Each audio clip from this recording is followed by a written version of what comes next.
Hello and welcome everybody. Welcome to the JBS Orange Cultures, where we spark meaningful conversations and we challenge conventional thinking.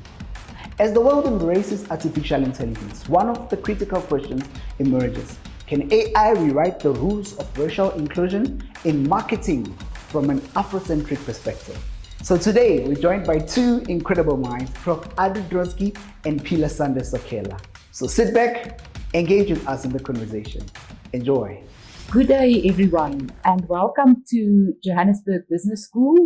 I'm the acting dean, Professor Adri Drotskie, and I'm going to have a conversation today with one of our colleagues here at JBS, Mr. Sokhela.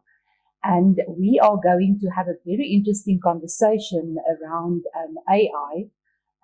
He is an expert in this field, and I'm going to explore these very interesting findings that he got to through research that he has done. Mr. Sokhela, welcome here on the Orange Couches. I hope that we're going to have a very interesting conversation this morning, and I also want to learn a lot from you, as this is a topic that I know very little of. So I think where I want to start is with the article that you wrote, and the findings that you had on AI and generative AI, where you saw that it is racially and also based on voice and how people are perceived within AI. And I would like to hear your views on what you found through your research. Hello, everyone. Thank you, Prof. Welcome. My name is Philasande Sokhela.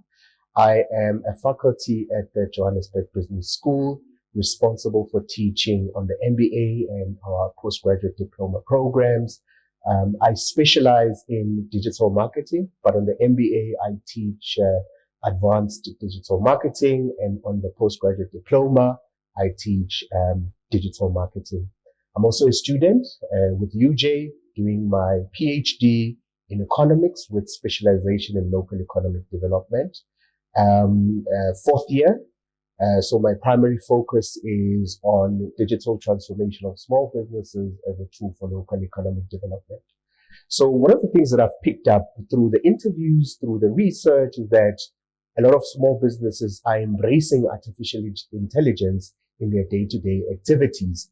And quite interestingly, one of the SME owners, he runs a plumbing business.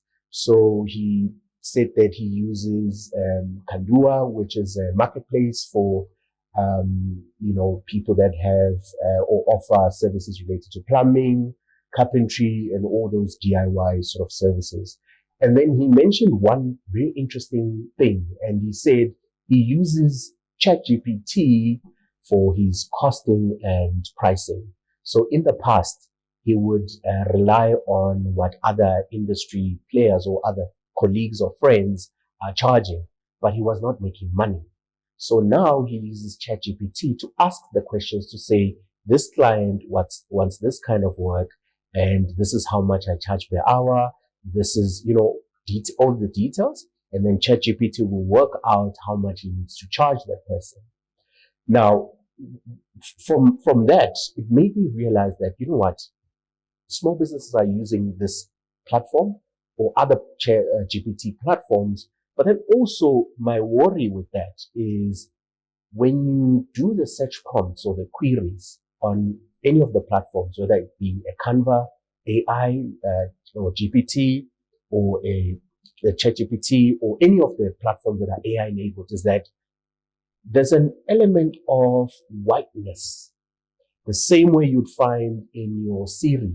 Siri, it's a voice of a white female. When you have to speak into Siri to do something on your smartphone or on your iPhone, you almost have to modify your speech. So you can't just be using our African, the way we pronounce certain English words. So you have to use an American tone or modify your speech so that you sound a particular way. So that led me to doing more research into this issue to say, why are these platforms so almost pro-white, right? In the sense that when you ask it to generate an image of a family, it will bring you white people. Yeah. When you ask it to generate a voice-related content piece, it will come up with either a white person or an American black person. So now, what about the African person? What about the Afrocentric element to say we are Africans and we are using these platforms, or we are designing these platforms from an African perspective?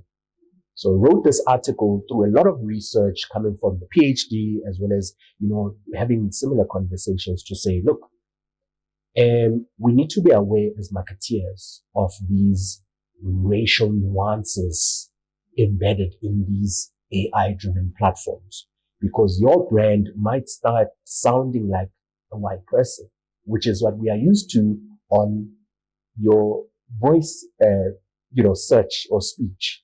So now we need to be aware of such.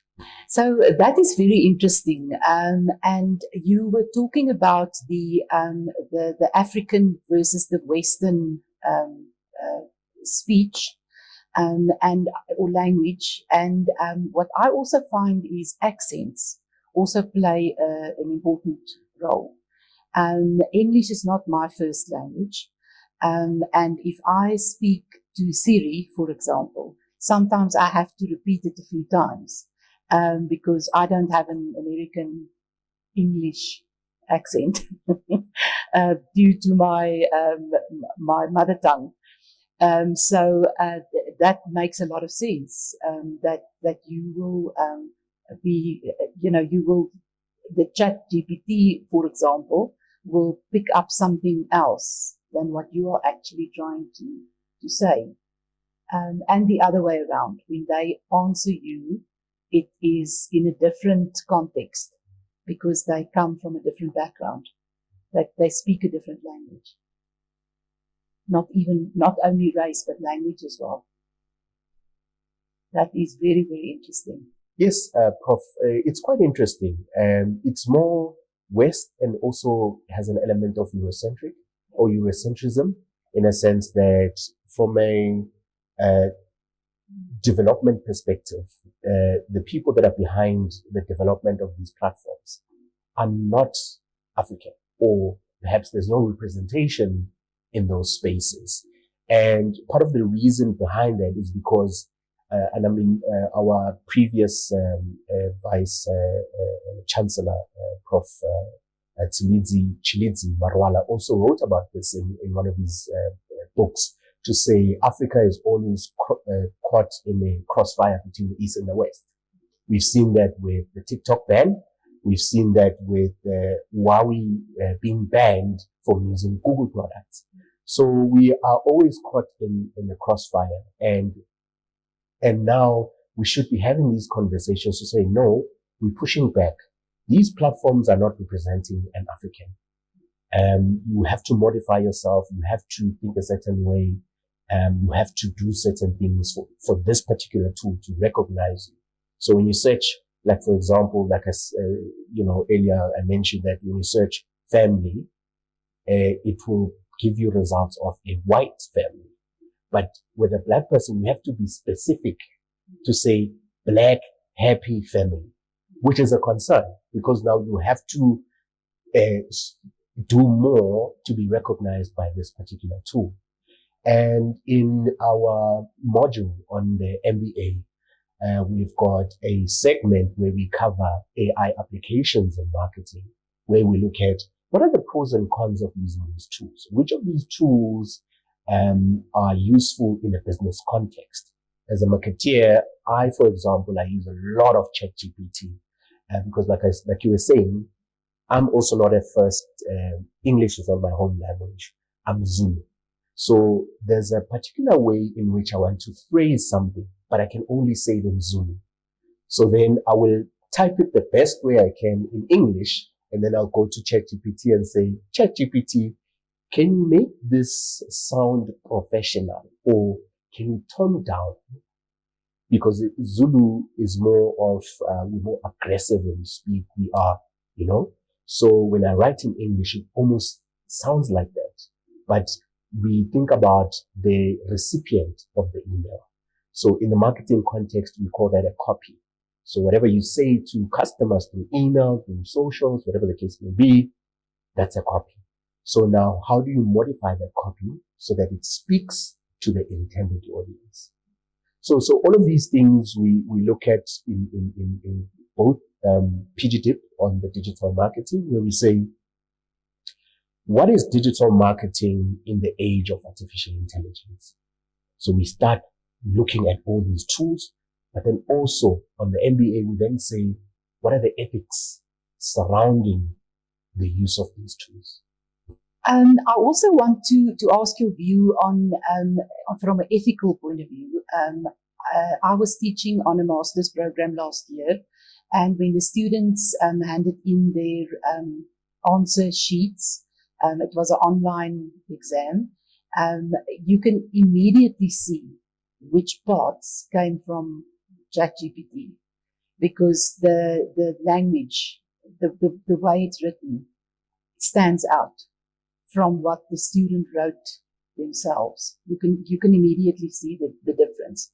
So what would you say, what can we do in Africa, in South Africa, to also put our voice and our style of writing, the nuances into such a system, that it's not only an Eastern way or a Western way? What can we do to make that impact in all of these tools that everybody's using? Thank you, Prof, for that question. I think, there's this one question that I always ask whenever I start my talks, that between AI and humans, who is the puppet and who is the puppeteer? Right? And obviously, when you look at it, you might think that the AI is the puppet, because AI requires human input, right? We are the ones that compute or put the information and say, please generate this or do this for me. But over time, I'm sure, you relate as well. Over time, we start becoming the puppet, in the sense that you are now relying on this tool to do the work for you. So now you cannot type an email without you having to say, ChatGPT, can you fix this? Right? So I think the starting point, we are in a position of impacting thought leadership. We are in a higher education space. I think we are in the forefront of decolonizing or decolonization, because we are researchers, we are academics, we are scholars, we write all these publications, whether in journals, in the media, we speak, we influence thoughts or ideas or debate those ideas. So I think the starting point is in higher academic or higher education institutions, universities, business schools, we need to begin to decolonize our curriculum. That's the starting point, because that's what the next leader or next leaders consume before they go out there to influence the outside world. So we are in a very central position of influencing the thinking behind all these platforms. But then also we are at the forefront of innovation, in a sense that in the space where we are, business school, we have people that come from industry, and those people meet with other like-minded individuals, where then they share ideas, they debate. So we need to influence conversations as faculty, as facilitators, to say, look, we encourage you to use these tools, but you need to be aware, because the tool itself doesn't understand what is moral, what is right, or what is wrong. So the puppeteer is the one that knows how to then control this. maybe we might not influence the design. We can influence how our next leaders or leaders of the future then navigate this economy or this space that we find ourselves in. Because the reality is the world is not going to go back.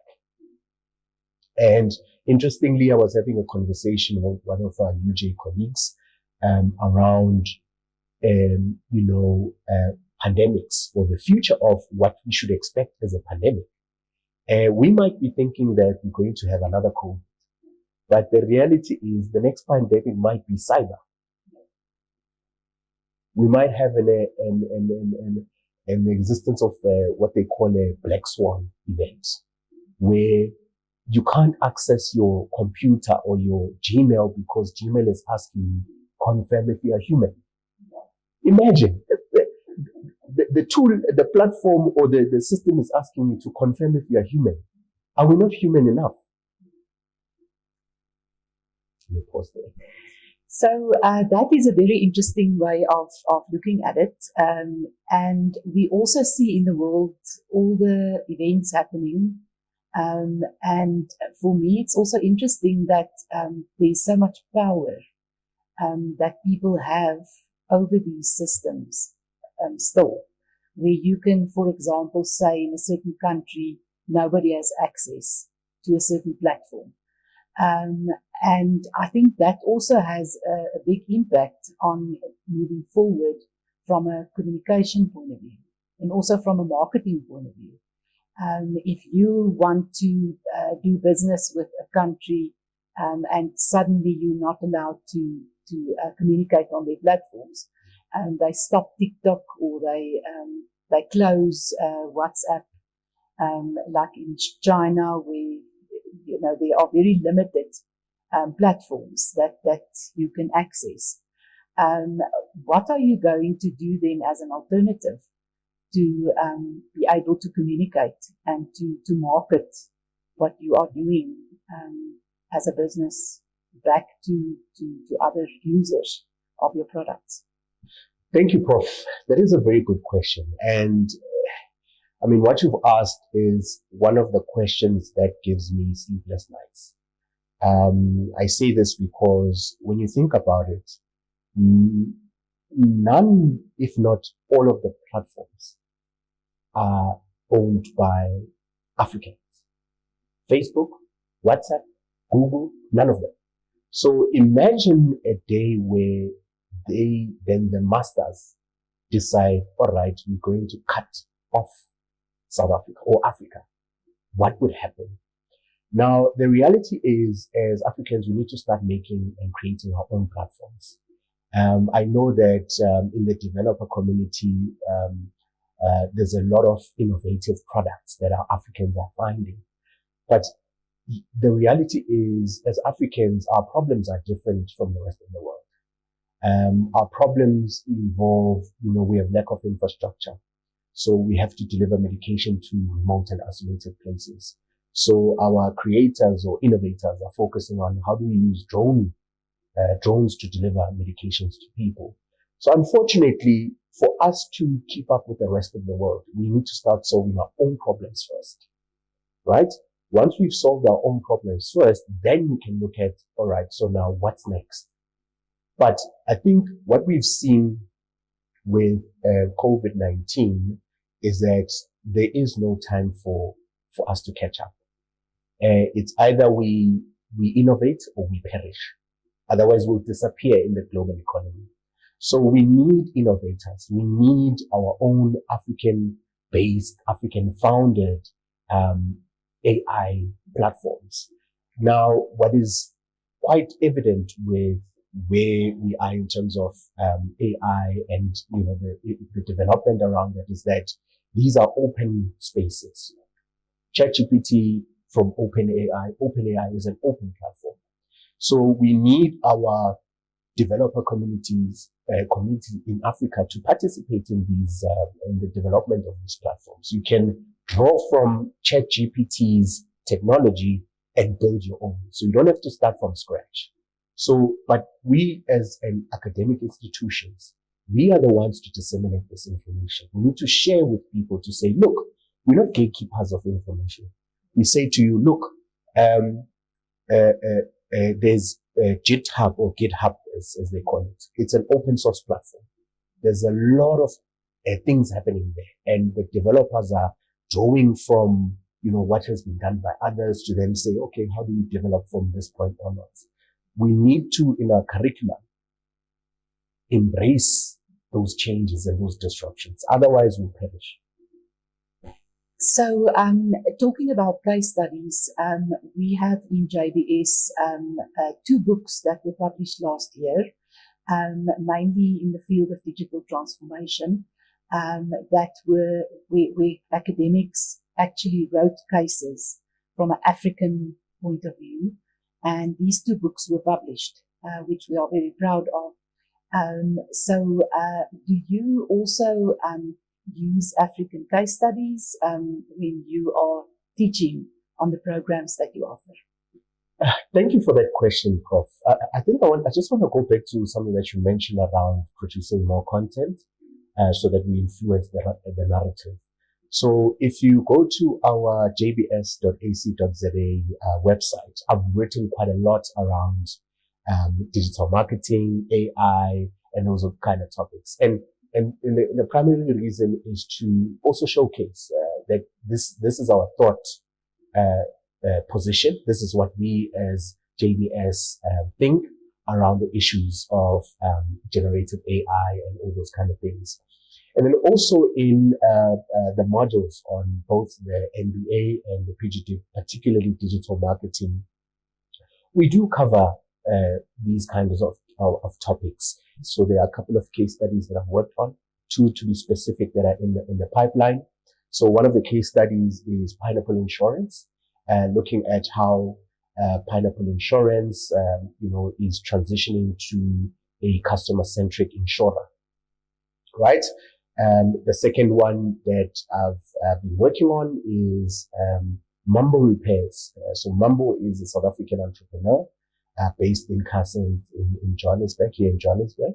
So he's used content as a strategy to drive, traffic onto these platforms as well as into his workshop. He's a mechanic. So you'll find that mechanics don't really look at content as something quite, to focus on as a strategy. But this guy has used TikTok to then drive conversations to show people how to, fix a oil leak or to change tires, to fix bonnets. Recently, he did a video around fixing a Nissan GTR from a salvaged auction.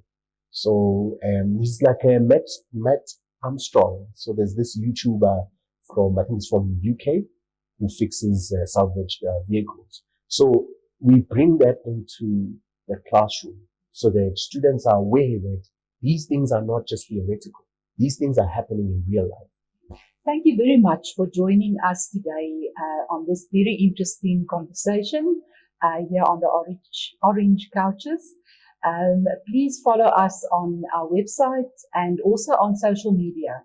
You will find Johannesburg Business School on all the different platforms, and you can then listen again to our conversation that we had today, but also find a lot of other content that we create for our students and also for the public out there.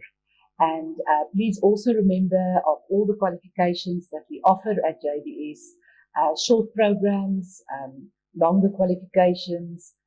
Please come and join us and become part of the JBS family. And this brings us to the end of today's episode. If you enjoyed this conversation, be sure to follow us on all our social media platforms to stay updated on all upcoming episodes and more exciting content. Don't forget to like, share, and subscribe to keep up with the latest from JBS Orange Couches. Until next time, stay inspired and connected. UJ all the way.